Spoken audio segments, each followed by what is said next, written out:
Alors les amis, bienvenue à Bouaké. Ouais, il y a une situation. Hier, je suis arrivé la nuit par la gare. Donc, quand tu arrives la nuit, faut trouver un moyen de transport pour aller à la maison. Donc, on a pris un véhicule d'abord de transport, car compagnie, Abidjan jusqu'à Bouaké. Voilà, donc il y a eu du retard au départ à Abidjan, beaucoup de retard. Et puis, allez, Dieu faisant les choses, tout a été bien fait. Le chauffeur a bien conduit jusqu'à on est rentré à Bouaké. J'aime vraiment la conduite de ces compagnies de transport là. Donc on est arrivé vers 23 h. Eh bien, je me demandais même quand j'allais arriver, puisque Bouaké aussi n'est pas une ville, c'est vrai, ça a beaucoup de changements, beaucoup.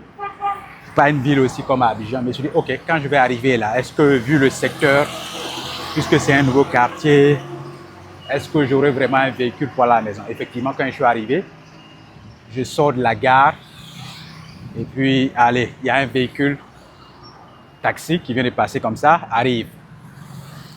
Il y a, vous connaissez les jeunes qu'on appelle Yambro en Côte d'Ivoire. Si vous êtes en Côte d'Ivoire, on les appelle Yambro, Coxer. Voilà, en fait, c'est des gens, si vous êtes à Djamé, vous les connaissez. Des gens mal polis. Et ils sont toujours sous l'effet de choses dont je ne vais pas dire le nom. C'est des gars très arrogants, je vais dire. Parfois irrespectueux, mal polis, j'ai dit le mot, les gars. Moi, je ne lui ai pas demandé. D'abord, il y a des gens qui m'ont demandé parce qu'à Bouaké, il y a ce qu'on appelle moto-taxi. Voilà.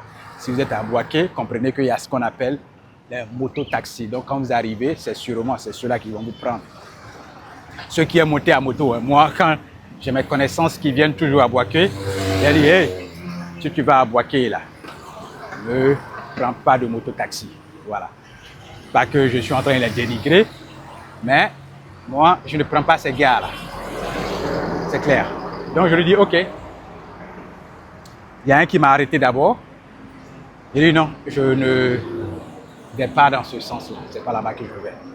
Eh bien, il a compris, il m'a laissé tranquille. Il y a un second qui m'a abordé. Il m'a dit, est-ce que taxi? Il dit, non, ça ne m'intéresse pas. Et je sors maintenant de la gare à l'entrée. Il y a un qui m'accoste encore. C'est les gars qui m'ont accosté au départ, c'était des chauffeurs de moto-taxi et tout ça. Maintenant, celui-même qui m'accoste dehors, lui-même, il n'est ni moto-taxi, je ne sais pas ce qu'il fait. Hein. Il lui a dit, non, laisse-moi, je n'ai pas besoin de ton service. Et il est toujours là, il ne bouge pas. Il est toujours à côté, il ne bouge pas. Il a dit, non, je n'ai pas besoin de ton service. Laisse-moi tranquille et va faire ton travail, continue ton travail. Mais il est toujours là. Donc, il y a un taxi qui sort. J'essaie d'arrêter le taxi. Le gars passe devant et il arrête le taxi avant moi. Il dit, ah bon? Il arrête le taxi avant moi. Il dit, OK, tranquille. Parce qu'il y a un jardin qui est là. Il y a un jardin qui est là. Donc, il arrête le taxi avant moi. Il dit, d'accord. Et il commence à négocier le prix du taxi que moi je vais prendre. Quelqu'un que moi j'ai dit non, quitte là, laisse-moi tranquille. C'est lui maintenant qui arrête un taxi pour moi. Il a dit, je t'ai dit de partir. Je t'ai dit de me laisser et de partir faire ton travail. Il est toujours resté, le taxi s'arrête, il ouvre la porte. Et c'est lui maintenant qui dit au chauffeur que moi je paye 2000 francs. Il a dit, qui t'a demandé même? Je t'ai dit de partir et d'aller faire ton travail.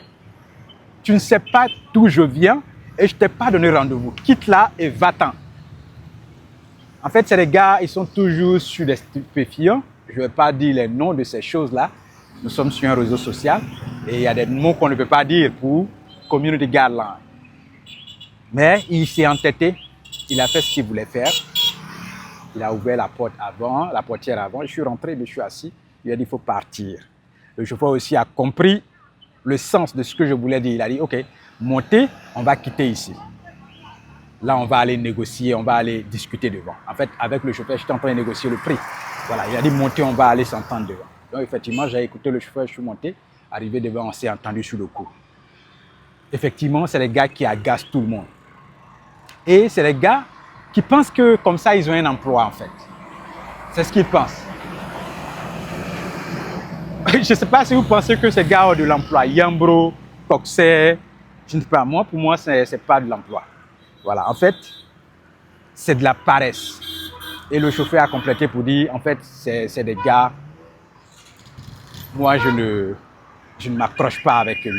Effectivement, c'est vrai parce que ces gars-là, c'est des gars il faut éviter. Quand vous allez même à Adjamé, si ces gars vous saluent que vous ne répondez pas, ça devient un problème alors que vous ne les avez même pas donné rendez-vous avant de venir. Voilà, donc c'est ça. Lui aussi, il n'aimait pas les actions de ces gars-là. Donc on s'est compris. Après, dans la voiture, on a compris que tous les deux, on était dans le même tempo en fait. C'est des gars que nous n'apprécions pas du tout. Moi, personnellement, je n'apprécie pas des gars comme ça. Pour moi, c'est des gars paresseux qui ne veulent rien faire et qui trouvent 200, 500, voilà. Il y a une deuxième histoire, je vais vous expliquer. Mais qu'est-ce que vous pensez de ces gars-là? Si vous êtes en Côte d'Ivoire, vous savez sûrement de quoi je suis en train de parler. Ou si vous voyagez souvent en Côte d'Ivoire, vous savez sûrement de quoi je suis en train de parler. Alors, franchement, je le dis, moi, ce n'est pas des gars avec qui je fais business. Que ce soit à Djamé ou dans n'importe quelle ville. Pour moi, c'est des fainéants, des gars mal polis. Ils sont tous stupéfiants. Je ne sais pas ce qu'ils veulent, hein, mais ce n'est pas comme ça qu'on va construire notre peuple, notre pays. Voilà, c'est pas comme ça. C'est pas avec ces gars-là, en tout cas. On ne peut pas compter sur eux pour construire, les gars. Un paresseux n'a pas d'histoire. Un paresseux ne veut rien qu'à son ventre. Et le peu qu'il a ce jour-là, ça le suffit. C'est des gars, voilà, comme ça. Qu'est-ce que vous pensez? En commentaire, votre histoire. Qu'aurez-vous? Qu'est-ce que c'était à votre place? Si j'étais à votre place, ou si j'étais à ma place, comment allais-tu réagir? Si c'était toi, en fait, comment tu allais réagir? Ou alors, chaque fois que ces gars t'accostent, comment tu réagis le plus souvent? Je n'apprécie pas ces gars. Franchement. Allez, la suite 2 arrive. L'histoire, la suite 2. À bientôt.